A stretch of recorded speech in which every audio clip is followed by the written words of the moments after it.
Students.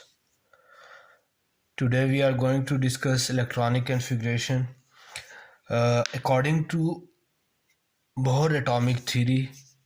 पहले हम shells को डिफ़ाइन करेंगे कि बोहर का जो मॉडल हमने स्टडी किया था व्हाट इज़ शेल। उसके अलावा हम एनर्जी लेवल सब शेल्स को देखेंगे, फिर टाइप्स देखी जाएंगी। उसके बाद अफबू प्रिंसिपल है और फिर इलेक्ट्रॉनिक कन्फिग्रेशन सीखेंगे हम कि हम कैसे इलेक्ट्रॉनिक कन्फिग्रेशन किसी एलिमेंट के लिए लिखेंगे।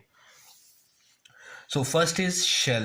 According to Bohr atomic theory, the electron in an atom revolves around the nucleus in one of the circular path called as shell or orbit. Each shell is represented by n. N can be any value 1, 2, 3 and so on. For K shell n is equals to 1. For L shell n is equals to 3. For M shell n is equals to 3. K के लिए n 1 होता है, L के लिए n 2 होता है और M के लिए n 3 होता है।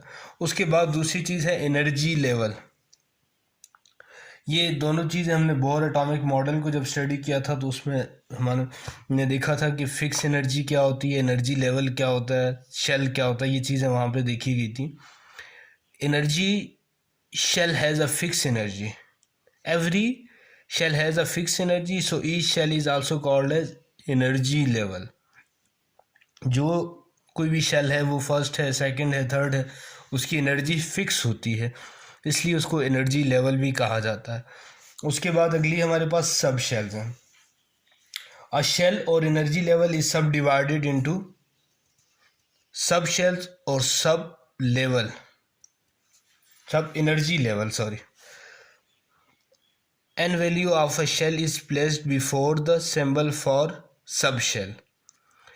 For example, K shell के लिए आप क्या करेंगे कि n1 होता है, it has only one subshell. K के लिए बच्चों एक ही सबशेल होता है जिसको आप क्या कहते हैं 1s, that is 1s. उसके बाद L shell बच्चों आपके पास आता है। एल शेल के लिए आपके पास क्या होते हैं n इज इक्वल्स टू 2 होता है, तो इसके 2 सब शेल्स हैं which are 2s and 2p। उसके बाद बच्चों m आपके पास इक्वल्स टू 3 है, इसके 3 सब शेल्स होते हैं 3s 3p and 3d। n सब शेल के लिए क्या होता है 4s 4p 4d and 4f होता है। अब बच्चों S subshell can hold maximum 2 electrons. P 6 hold कर सकता है, D 10 इलेक्ट्रॉन होल्ड कर सकता है और F जो है 14 इलेक्ट्रॉन होल्ड कर सकता है। उसके बाद हम देखेंगे इंक्रीजिंग ऑर्डर ऑफ एनर्जी जो है इसमें कैसे है, किस तरह से इंक्रीज करेगा। 1s2 is less than 2s2 is less than 2p is less than 3s is less than 3p is less than 4s is less than 3d and so on. उसके बाद बच्चों हम देखते हैं कि इलेक्ट्रॉनिक कन्फिग्रेशन होती क्या है actually. What you mean by electronic configuration. Electronic configuration actually होती क्या है the arrangement of electron in सब शेल्स। किसी भी एटम के सब शेल्स में जैसे आप इलेक्ट्रॉन को प्लेस करते हैं, उसको अरेंज करते हैं, that is called as electronic configuration. Electronic configuration study करने के लिए हमें अफबू प्रिंसिपल का सहारा लेना होता है, उसको हमने समझना होता है।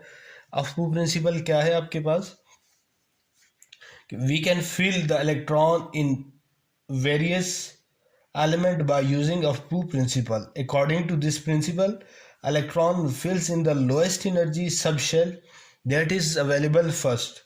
This mean electron will first fill in 1s then in 2s then in 2p and so on। मतलब कि यहाँ से शुरू करेंगे अफबू के हिसाब से 1s से 2s 2p 3s 3p 4s 3d, इस तरह से इसमें इलेक्ट्रॉन की फिलिंग होगी। उसके बाद अगली बच्चों इंटरेस्टिंग चीज़ है हमारे पास कि हम इलेक्ट्रॉनिक कन्फिग्रेशन किस तरह से लिखेंगे। तो इसके लिए मैंने एक टेक्निक यूज़ की है, ज़रा इसको देखिएगा। मैं पहले इसको पढ़ देता हूँ ताकि आपको क्लियर हो जाए। ये मैंने लिखा है SS SP SP DPS DPS FDPS FDPS। अब इसको समझने की technique, school school, public school public school, division public school division public school, federal division public school federal division public school. अब बच्चों इसमें हम सबसे पहले एस देख लेते हैं कितने हमारे पास, 1 2 3 4 5 6 7 8। उसके बाद पी देखते हैं, 2, ये 2 से स्टार्ट होगा, 1 में नहीं है पी, 2 3 4 5 6 एंड 7। उसके बाद बच्चों हम देखते हैं डी, 3 4 5 एंड 6। उसके बाद हम देखते हैं एफ, 4 एंड 5। ये टेक्निक है। सबसे पहले इस ऑर्डर को आपने फॉलो करना है, 1s2 2s2 2p 3s2 3p6 4s2 3d 4p 5s। ये ऑर्डर है, इसको आपने फॉलो करना है। जो भी आप इलेक्ट्रॉन की फिलिंग करेंगे इस ऑर्डर को लेके 1 2 3 4 5 6, सबसे पहले इलेक्ट्रॉन को यहाँ प्लेस करेंगे, उसके बाद ये फिर ये फिर ये फिर ये, इस तरह से लास्ट तक आप लेके आएंगे। अब इसकी आपने प्रैक्टिस करनी है। मैं दोबारा बोले देता हूँ, school school public school public school, division public school division public school, federal division public school federal division public school. अब सबसे पहले आपने एनर्जी 1s से शुरू करनी है, फिलिंग करना जो इलेक्ट्रॉन्स की, 1s फिर 2s फिर 2p फिर 3s फिर 3p फिर 4s फिर 3d। और आपको पता होना चाहिए कि s जो है वो 2 इलेक्ट्रॉन होल्ड कर सकता है। यहाँ पर आप 2 से ज़्यादा नहीं लिख सकते, p में 6 से ज़्यादा नहीं लिख सकते, d में 10 से ज़्यादा नहीं लिख सकते और f में 14 से ज़्यादा नहीं लिख सकते। Okay, thank you.